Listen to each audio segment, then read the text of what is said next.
ایمان کی خاطر مرنا ہر مسلمان کی دلی خواہش ہوتی ہے. اس کا ایمان چٹان کی طرح مضبوط ہے. اگر اس طرح کا ایمان ہمارے پاس ہوتا تو پوری دنیا ہماری غلام ہوتی.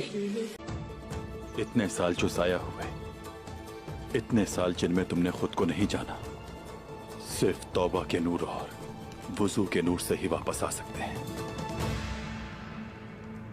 اب جو میں کہتا ہوں وہ دہراؤ. اشہد ان لا الہ الا اللہ اشہد ان لا الہ الا اللہ واشہد ان محمدا عبدہ ورسولہ واشہد ان محمدا عبدہ ورسولہ.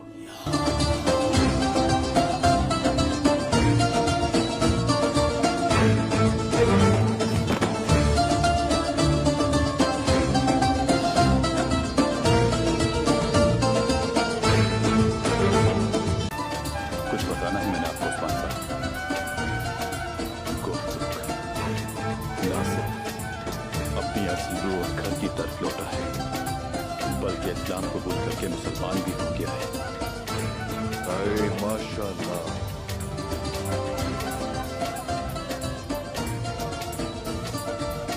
اللہ کبھی تمہیں حق سے گمراہ نہ کرے. آپ کا سپاہی بننا اور سچے دین اسلام کی روشنی سے روشنی ہونا میری زندگی کی سب سے بڑی کامیابی ہے. اللہ ہمیں کبھی آپ کی قیادت سے محروم نہ کرے. اور آج سے میری زندگی آپ کی خدمت میں خرچ ہو گئی عثمان صاحب. شکریہ گفتگو میرے بھائی.